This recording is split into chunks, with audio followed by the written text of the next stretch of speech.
Assalamualaikum warahmatullahi wabarakatuh. Bismillahirrahmanirrahim. Allahumma sholli ala Muhammad wa ala ali Muhammad. Halo guys, sobat CPNS Fighter, jumpa lagi dengan Ubay Channel. Teman-teman, kali ini saya akan menjawab pertanyaan yang wajar bagi pejuang CPNS dan mungkin dulu juga saya tanyakan itu ya. Yaitu apa pertanyaannya? Pertanyaannya adalah, Bang, ketika lulus CPNS sedangkan kita masih atau lagi S2 atau lagi kuliah, sebaiknya itu cuti atau lanjut kuliahnya? Katanya itu kalau lanjut kuliah tetap nanti ijazahnya nggak diakui. Terus ada lagi pertanyaan, Bang, kalau nanti kita jadi CPNS atau jadi PNS bisa nggak lanjut kuliah? Oke guys, mungkin kamu bertanya seperti itu. Sebelum saya jawab, silahkan klik tombol subscribe. Langsung saja ya guys, ini ada 4 poin tentang pendidikan ini atau tentang kelanjutan kuliahnya. Yang pertama adalah keterangan belajar. Teman-teman bisa baca di atas.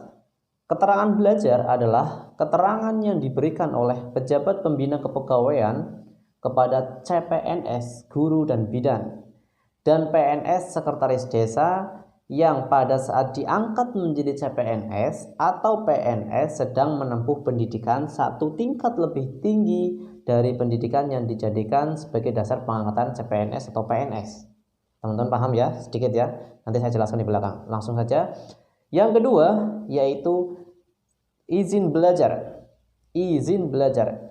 Izin belajar adalah izin yang dikeluarkan oleh pejabat pembina kepegawaian kepada PNS yang telah memenuhi syarat untuk mengikuti pendidikan formal yang lebih tinggi dari pendidikan yang diakui dalam keputusan pengangkatan PNS atau keputusan kenaikan pangkat terakhir.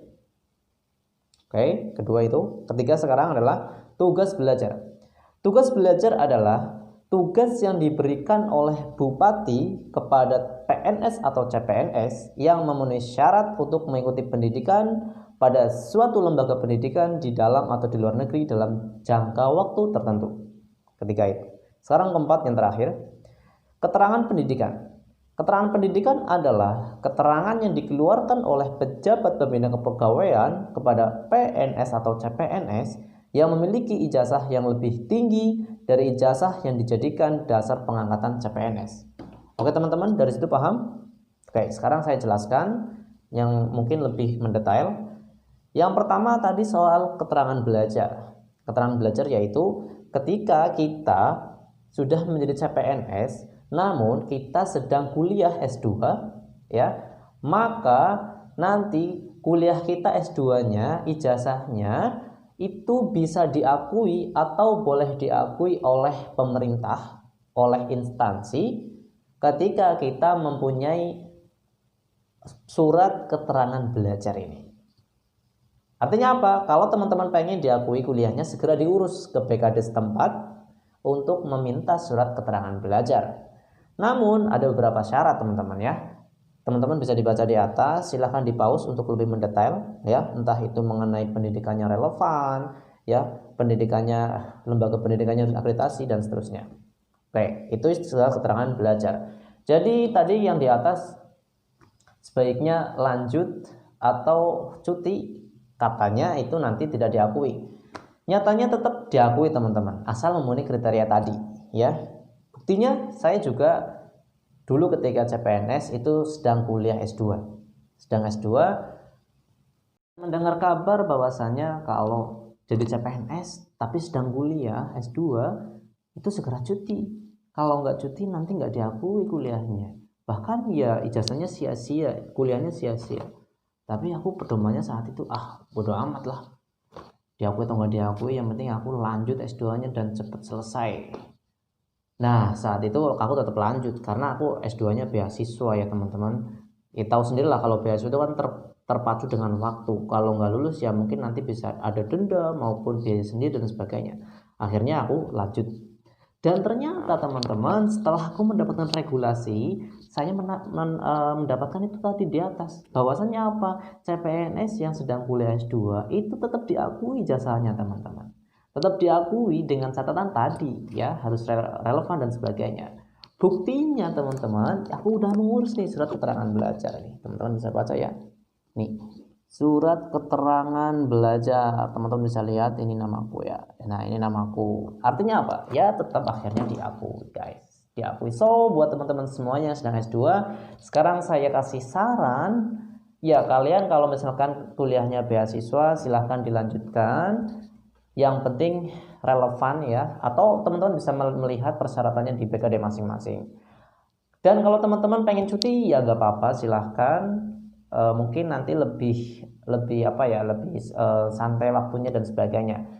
Namun kalau teman-teman pengen tetap semangat atau bahkan mungkin beranggapan nanti kalau aku cuti membangun semangat lagi atau mengatur waktu lagi lebih susah, ya lanjut ya nggak apa-apa. Paham ya teman-teman? Jadi namanya surat keterangan. Yang kedua yaitu tentang izin belajar. Izin belajar yaitu kita udah jadi PNS. Nah, lalu kita minta izin kepada instansi kita untuk melanjutkan kuliah. Nah, kita nanti mendapatkan surat izin belajar. Nah, untuk mendapatkan itu tentunya ada berbagai syarat. Di antaranya, kita harus mempunyai di kampus yang terakreditasi, ya. Dan sebagainya, teman-teman bisa akses di BKD masing-masing. Yang artinya ketika teman-teman jadi PNS itu boleh kuliah lagi, dan nggak dipecat dari PNS. Paham teman-teman ya? Oke. Dan izin belajar itu biaya sendiri. Beda dengan yang ketiga ini, tugas belajar. Tugas belajar, ini paling asik nih tugas belajar, dan doakan ya nanti insya Allah Ubay akan meminta ya mengajukan tugas belajar untuk S3 teman-teman ya, doakan dan semoga teman-teman juga mempunyai kesempatan seperti itu.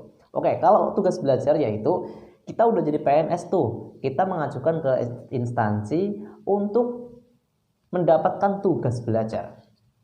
Bedanya apa Kak sama dengan izin belajar?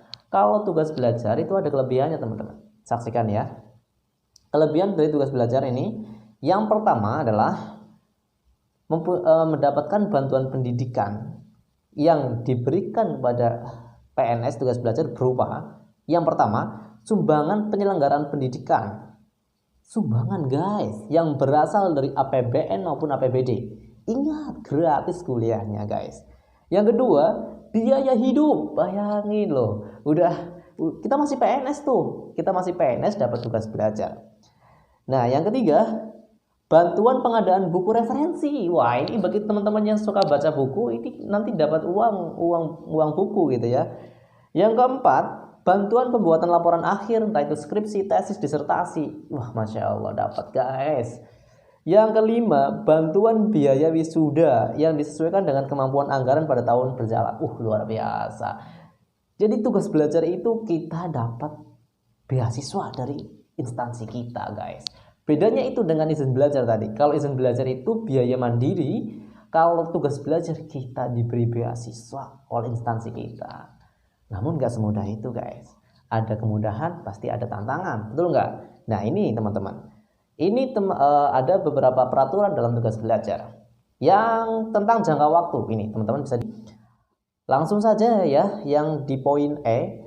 Kalau S1 itu maksimal 5 tahun guys. Jadi kalau teman-teman pengen nanti dapat tugas belajar, S1-nya itu maksimal 5 tahun. Kalau S2 dan S3 maksimal 2 tahun. Wah, bayangin nih, masa S3 nih 2 tahun, bisa nggak ya nih? Kita libatkan Allah guys, libatin Allah, andelin Allah, insya Allah nanti kita akan mendapatkan apa yang kita inginkan. Oke guys.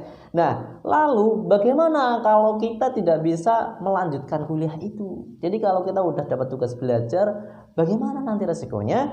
Kita baca ya. Ini teman-teman, di atas, PNS yang mengundurkan diri dan atau diberhentikan pendidikannya karena kesalahan dan atau pelanggaran yang dilakukan harus mengembalikan seluruh biaya yang dikeluarkan oleh pemerintah daerah. Tuh guys, jadi kalau teman-teman Kalau ada PNS yang sudah dapat tugas belajar, lalu dia anggaplah di DO dari kampusnya atau keluar sendiri karena ketidakbenerannya, maka didenda. Ini yang paling menakutkan ya guys.